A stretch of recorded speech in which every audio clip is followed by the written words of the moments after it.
Alors ça y est, vous avez vu que j'étais au bout, vous avez décidé de me pousser vraiment au bout du bout. C'est pas possible, on peut pas compter sur vous. Arrêtez de faire ça.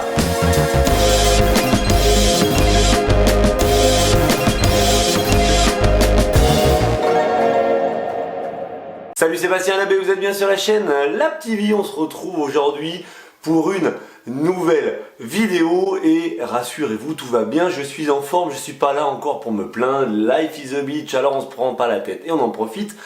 Tout va bien, enfin tout va bien, quoique.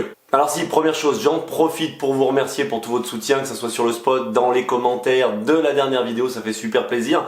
J'en suis même gêné. J'ai maintenant aussi des trolls. Juste après avoir posté la vidéo hier, j'ai reçu des SMS me disant voilà, que j'étais une merde, que je faisais de la merde, que je me la pétais, que tout tournait autour de moi, bref, c'est génial. Je me demande pas si ça veut pas dire que je commence à avoir du succès. C'est peut-être bien ça. Eh ben écoutez, c'est génial alors. Tout va bien dans le meilleur des mondes. On enchaîne sur la vidéo. On était sur les Tantos là ces derniers jours avec une tramontane, donc tous les jours. Je n'ai pas tourné de Ride With Me, d'où le fait que vous me retrouviez en studio. Et non, j'ai travaillé toute la journée. Impossible maintenant avec les jours qui raccourcissent de qualité. Bref, je vais au plus vite. Le vent était pourri. Il s'agissait de tramontane. Voilà, l'équivalent chez nous du Mistral dans la vallée du Rhône. Un vent donc violent et rafaleux. On est au mois de septembre et il y a encore, on va dire, pas mal de tourisme. Pas mal de gens qui sont là de passage et qui viennent pour rider et profiter du spot. Et ça fait super plaisir. Vous êtes nombreux en plus à venir rider et me dire j'ai découvert le spot sur les vidéos, donc ça fait super plaisir. La seule chose, c'est que quand vous venez dans le sud de la France, que ce soit du côté donc de Marseille avec le Mistral ou de notre côté avec la tramontane, vous venez pas jouer avec un vent qui est gentil. Vous venez pas jouer avec un vent qui est votre ami, loin de là.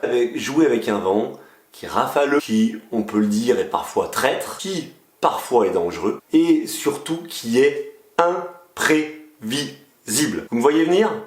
Non, vous ne me voyez pas encore venir. Bon, eh bien, écoutez, c'est très simple, je vais vous citer Roden Kite-Trip. Baptiste Roden Kite-Trip, vous l'avez pas vu depuis un petit moment sur la chaîne. Il reprend tout juste les vidéos sur sa chaîne. Je vous invite d'ailleurs à vous abonner par ici, par là à sa chaîne. Et il vous a fait une petite vidéo il y a quelques mois suite à un accident qu'il a eu et il a décollé un kite de 12 mètres. Alors qu'il a un gabarit petit, léger, il a décollé une 12 mètres dans de la tramontane et puis ce qui devait arriver arriva.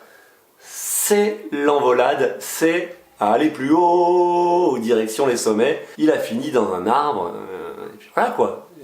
Je crois quasiment 6 mois sans kite. Et encore, il a eu chaud. Alors, je sais pas si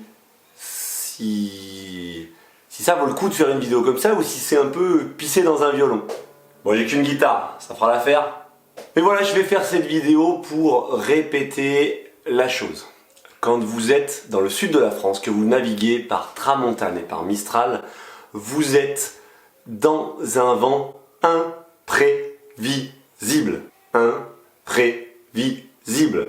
Vous avez beau avoir 15 nœuds, rien ne vous garantit que vous n'aurez pas une rafale à 40 nœuds, voire une montée du vent tout court à 40 nœuds dans la journée.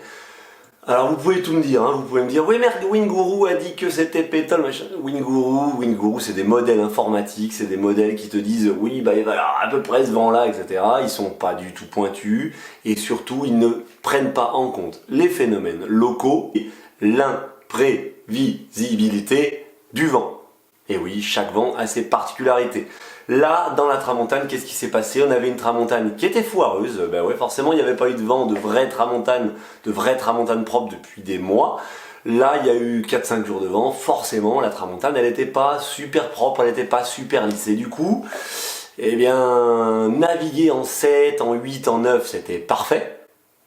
Mais pas tout le temps. Parce qu'il y avait des grosses molles. Et qu'est-ce que j'ai vu fleurir sur le spot tout au cours de la semaine, tout au long de la semaine, et petit à petit, pop, pop, pop, les ailes de 10 mètres, 11 mètres, 12 mètres, 13 mètres, 14 mètres ont fleuri sur le spot.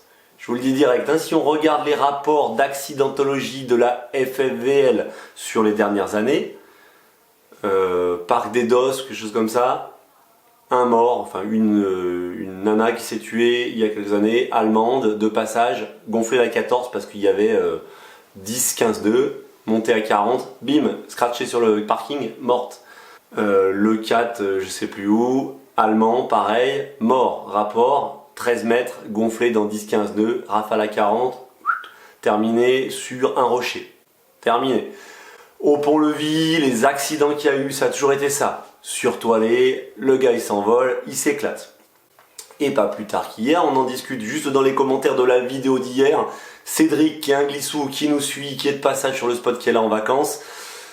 Et ben qu'est-ce qu'il a fait? Je l'ai pas vu, j'étais pris dans les cours, j'ai pas vu que, pourtant il était pas très loin de nous, ben il a gonflé une 12. Et ben quand c'est monté, il s'est envolé. Alors il a pu larguer, bref, apparemment il est retombé sur un rider, je sais pas, hein, Cédric, tu peux nous mettre du coup plus de détails en commentaire, parce qu'on ne met jamais de 12 mètres, de 13 mètres, de 14 mètres dans la tramontane. Alors il y a des locaux qui vont dire, ouais mais si, moi, réellement, si vous voulez être en sécurité, là je parle de pédagogie, vous ne gonflez pas plus que 9 ou 10 mètres dans la tramontane. C'est comme ça, c'est prouvé. Les vrais locaux, hein, ceux que vous verrez sur le spot, les delphines, etc., ils sont en 8, en 9. Voilà, et ils vont pas sortir leur 12 dans la tramontane, ou alors ça va être les jours où c'est de l'ouest, et ils vont sortir en foil, mais dans la tramontane, quel que soit le vent, ils ont toujours le même kite, ils sont toujours en 8 ou en 9, voire éventuellement en 7 de temps, mais ils ont toujours le même kite. Et oui, parce que quand on connaît ce vent-là, quand on sait à quel point il peut être traître, on ne sort jamais plus gros.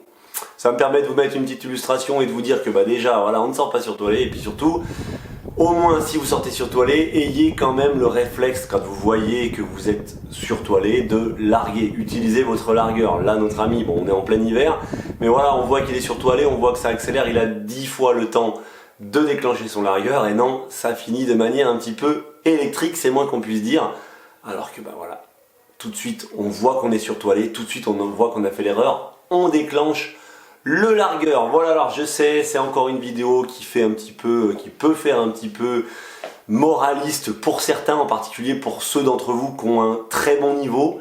Mais cela dit, justement, ceux d'entre vous qui ont un très bon niveau sont tout à fait capables de comprendre le pourquoi de cette vidéo et de comprendre que je m'adresse à la masse des pratiquants et que 90% des pratiquants n'ont pas forcément votre niveau, vous les top riders, et que oui, pour un rider moyen, pour un rider lambda, décoller une 11 ou une 12 dans la tramontane, dans le Mistral, c'est une ineptie totale. Voilà, écoutez, c'était la petite vidéo du dimanche, je vous donne rendez-vous demain pour la vidéo suivante. Dès demain matin, vous retrouvez sur le site Sun District les 2 premiers kitecamps qui sont ouverts aux inscriptions, le kitecamp de 7 et le kitecamp pour la Colombie. Il n'y aura plus qu'à cliquer sur la petite fiche et vous aurez tous les détails du kitecamp avec un tarif early bird, un tarif quota, c'est-à-dire voilà, il faut qu'un certain nombre de personnes s'inscrivent pour que le kitecamp ait lieu, et puis un tarif définitif. Bref, je vous laisse regarder tout ça, je vous mets les liens en description. Moi je vous dis à très bientôt pour une prochaine vidéo, c'est-à-dire demain. D'ici là, n'oubliez pas, life is a beach, alors on se prend pas la tête et on en profite. À très bientôt, ciao, bye bye.